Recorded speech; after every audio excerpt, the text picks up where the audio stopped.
Forget the turkey, forget the sides, forget the pies. When it comes to Thanksgiving, all I want is the stuffing. And this is the classic bread stuffing that everybody wants. It's my mom's recipe. Don't tell her I'm sharing it. Hi guys, welcome back. I'm Claire Tansey. This is my kitchen. I am the author of Uncomplicated. I really believe that everyone can cook. And I am here to share my go-to recipes, my tips and tricks that are gonna make your cooking life that much more easy, fun, and delicious. Today it's classic bread stuffing, the kind that you would serve with turkey, but also good with chicken. And it's really a simple recipe. It's just got celery and onion, some butter, quite a bit of butter, some old bread, and some spices. Very, very straightforward, but I've got a bunch of tips and tricks that are gonna make it the best ever. It looks like a lot of butter.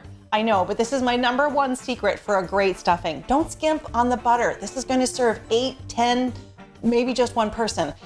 You got to use a big amount of butter, and I'm going to get it melting in my biggest, widest pan. Chop up an onion, just one nice yellow onion, and chop it up pretty finely.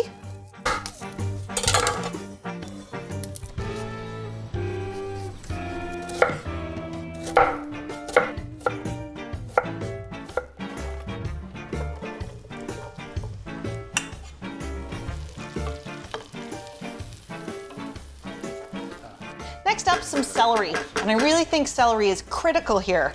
It's the thing that gives this bread stuffing its classic flavor and a really nice little texture.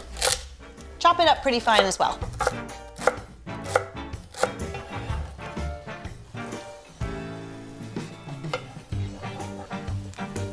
Secret number 2 to great stuffing is to not use fancy bread. You want cheap bread, you want day-old bread, you want 2-day-old bread. So, secret, you go to the grocery store, you go to the, what's it called?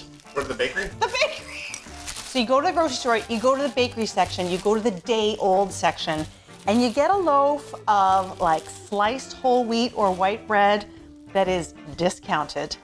Buy it, open it up, let it dry out, perfect. Now this is sliced whole wheat bread, and I have 2 ways that I could turn it into kind of cubes or crumbs for stuffing. Show you the 2 ways. So you can just chop this with a knife. I know that sounds really, really crazy, but I can just chop this up into smallish cubes with a knife, just like this. And this is where stale bread is so much better, because fresh bread does not cube up nicely. It kind of tears and squashes and gets all kind of mugged down. We want this bread to get mugged down with butter and flavor when it's in the oven, not now. Use your biggest mixing bowl. You want about 12 cups of bread. That's going to go nicely with my 15-pound turkey. Now the other thing you can do if you feel like getting your power tools out is get your food processor out and kind of pulse the pieces of bread into, not into crumbs, not into tiny, tiny crumbs, but into kind of hunks. How about that? Is to take your bread, kind of rip it into biggish pieces. A few more of those.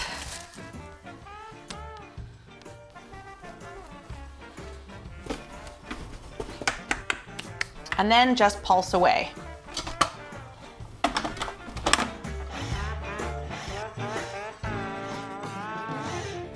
Okay, there are still some big pieces here, but that's okay. I'd rather stop now and pull these big pieces out. Just rip them up by hand.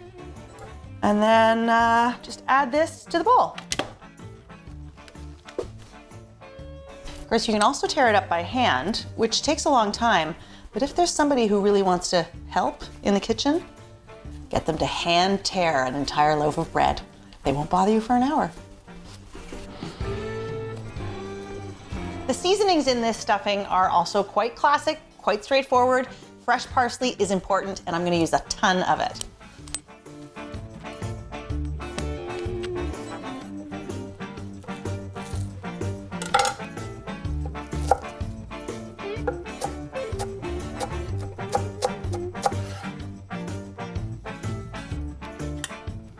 The other seasoning is summer savory. So I have a bottle of this. I only use it for stuffing, and it is so special. It really is the taste of stuffing for me. So it's worth it to go out and find yourself a bottle of summer savory. You can get it everywhere, even in the winter. If you can't, then use a little mixture of dried sage and dried thyme.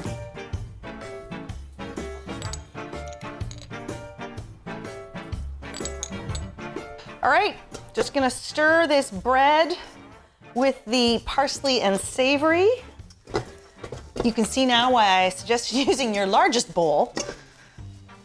This is the smell I remember waking up to on Thanksgiving mornings, Mom making this stuffing.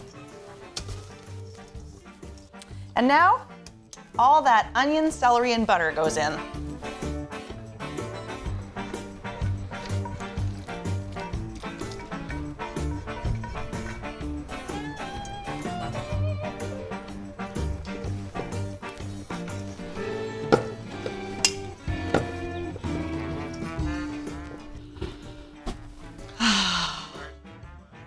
So good, so good. Almost good enough to eat, but let's talk about cooking it. Secret number 3, don't put it in the turkey. I'm sorry, I know it goes against all, of grandma's wisdom, but the thing is that if you cook stuffing inside the turkey, first of all, it slows down the turkey cooking, and it can lead to some potential health issues, namely that the stuffing also has to get to 175 degrees Fahrenheit, and by the time the stuffing is that temperature, the turkey's usually overcooked. So just don't do it. If you really want to kind of perfume the turkey, you can take a handful of that stuffing and just toss that into the cavity of the bird. Instead, I'm going to cook it in a casserole dish.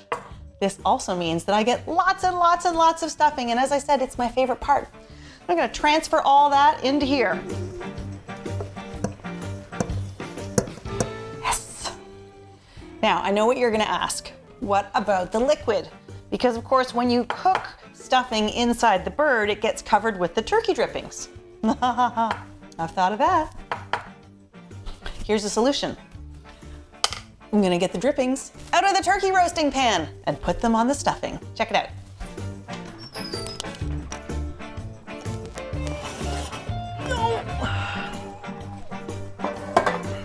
Now, this is a little fiddly, but you gotta get your spoon, put the two things together, and then just scoop some of the drippings out of the bottom of the turkey pan and nicely over the top of the stuffing.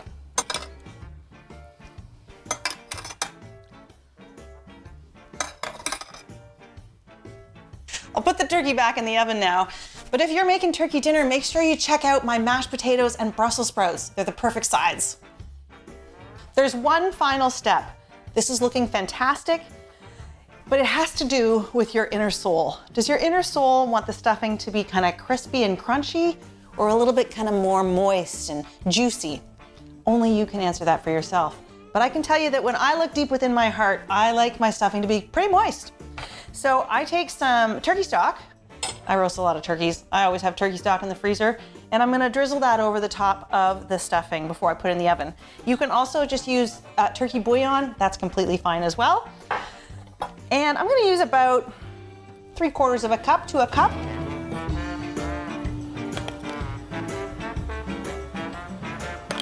This stuffing is ready to go into the oven. It's going to take about 30 minutes just to cook, so I'm really only gonna put it into the oven once the turkey is out and resting. I'm gonna cover it because again, I like it nice and moist, but if you like it crispy, you feel free to let your stuffing just cook openly. And by the way, the difference between stuffing and dressing is that if it's inside the bird, it's called stuffing, and if it's outside the bird, it's called dressing. I still call it stuffing. Is that okay? What do you call it? Let me know in the comments below. Let's get a piece of foil. I'm gonna cover this up and bake it later.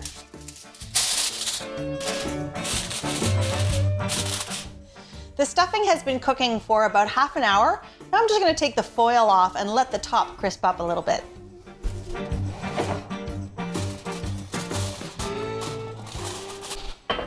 Look at that, a huge tray of beautiful stuffing, or dressing, or whatever you want to call it. Oh yeah. This is beautiful, got some crispy bits just here, nice and moist right there in the middle, full of herbs, yum. Make sure you're subscribed and hit the notification bell because there's lots more great holiday content and delicious baking coming up. Remember, life is complicated. Cooking shouldn't be. Happy cooking.